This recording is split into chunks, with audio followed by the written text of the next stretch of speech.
Okay my dear student, अब मैं आ गया हमारा तीसरा जो reactions displacement reaction chapter 1 okay chemistry chapter 1 का टॉपिक मैं डिस्कस करने वाला हूँ।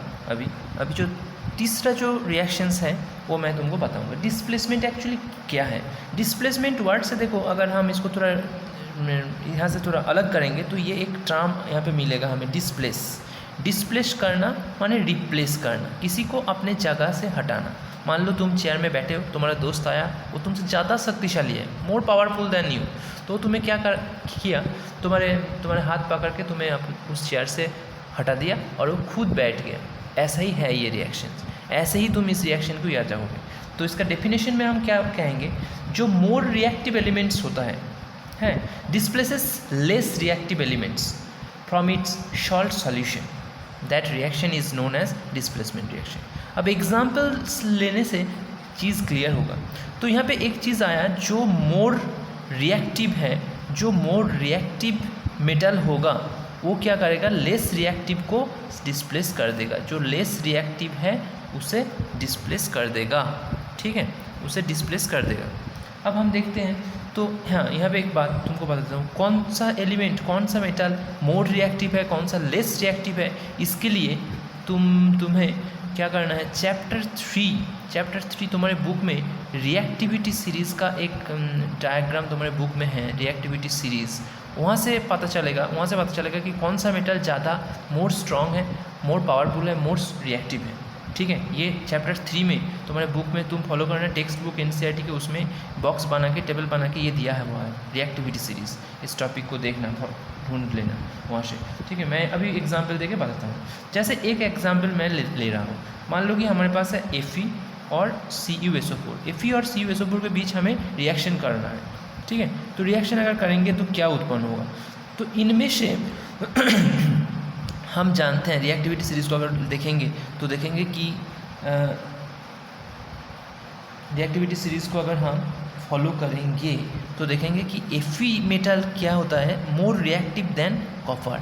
Fe मेटल कॉपर से ज़्यादा रिएक्टिव, क्योंकि कॉपर रिएक्टिविटी सीरीज़ के नीचे की तरफ रहता है, तो वो लेस रिएक्टिव। जो ऊपर की तरफ रहता है वो मोर रिएक्टिव होता है, ठीक है। तो Fe more reactive than copper. तो Fe क्या करेगा, इस कॉपर मेटल को यहाँ से हटा के SO4 को ले लेगा, तो ये बना देगा FeSO4 प्लस कॉपर को अलग कर देगा, ठीक है। इसको तुम दूसरे और एक टॉपिक्स से तुम समझ सकते हो। जैसे कि मान लो एक कंट्री है, ये है एक कंट्री, इस कंट्री का ये है कंट्री, देश, कंट्री मीन्स देश, ठीक है। इस देश में राजा रहता है, किंग K1 मान लो, और उसका रानी है Q1। दूसरा एक देश, कंट्री नंबर 2, उस देश में भी एक राजा रहता है जो बहुत ही खतरनाक राजा है। इसने किसी को अभी तक रानी नहीं बनाया, ठीक है, लेकिन बहुत डेंजरस पावरफुल है। अब मान लो कि इस राजा का K2 का, इस देश का कंट्री 1 का जो रानी है, क्वीन है, उसके ऊपर उसका दिल आ गया, तो उसको क्या करना पड़ेगा, उसको इस K1 राजा को, यानी किंग 1 को, इस कंट्री 1 का जो राजा किंग K1 है उसको हटा के, अगर उसको युद्ध में फाइट करके इसे अगर हरा देगा, इसे यहाँ से हटा देगा, तो ये Q1 उसका हो जाएगा। पहले ज़माने में जैसे होता था, ठीक है, एक राजा दूसरे राजा को हरा देता था और उसका जो रानी था उसको खुद का रानी बना देता था, ठीक है, ऐसा ही केस है, ठीक है। तो ये K2 Q1 को हासिल कर लेगा अगर K1 को अगर हरा पाएगा, तो माने K2 को मोर पावरफुल होना चाहिए देन K1, तब जाके ये Q1 मिलेगा उसे, ठीक है। ऐसा ही और एक एग्जाम्पल ले लेते हैं हम यहाँ पे, ठीक है। मान लो Zn है जिंक के साथ CuSO4, इसका रिएक्शन करने के लिए बोला गया है तुमको। तो हम जानते हैं जिंक ऊपर रहता है रिएक्टिविटी सीरीज़ में, तो जिंक क्या करेगा, कॉपर को यहाँ से हटा देगा और क्या उत्पन्न करेगा, जिंक के साथ सल्फेट SO4, ZnSO4 बना देगा और कॉपर को अलग कर देगा, ठीक है। अगर इसी रिएक्शन को थोड़ा हम घुमा देते हैं, मान लो कि कॉपर है और ZnSO4 है, अब इनके बीच रिएक्शन करने के लिए तुमको बोला गया है, ठीक है।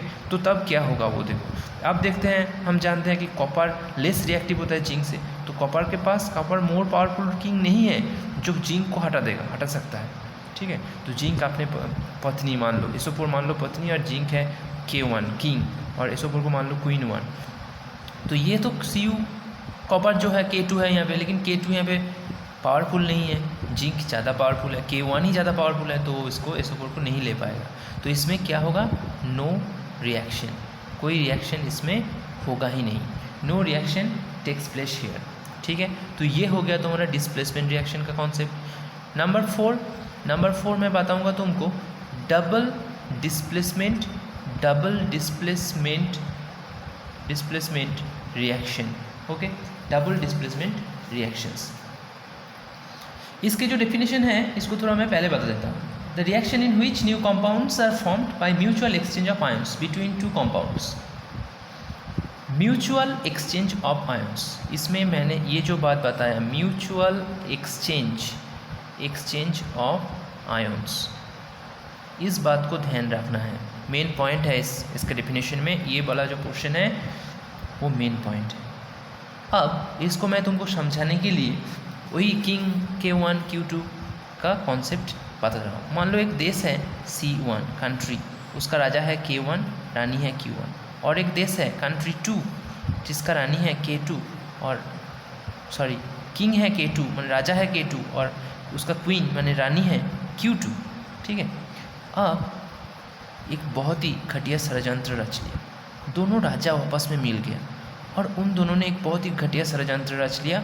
उसने बोला K1 और K2 एक दूसरे के साथ बहुत ही माने बेकार आदमी है मान लो, तो इन दोनों ने आपस में एक ये प्लान कैसा प्लान कि चलो हम दोनों एक दूसरे का पत्नी को शेयर कर लेते हैं।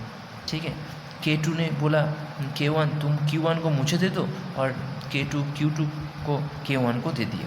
ऐसा घटना घट रहा है, बहुत ही समाज के लिए खराब, समाज के आंखों में जो हम बहुत ही गलत सेंस में लेते हैं, ऐसा घटना घट गया।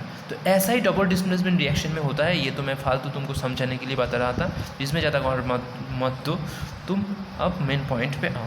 ठीक है, चलो हम इसका डेफिनेशन तो बता ही दिया, म्यूचुअल एक्सचेंज ऑफ आयंस होगा। ठीक है, दोनों कंपाउंड के बीच। अब एग्जाम्पल लेके मैं तुमको बता रहा हूँ।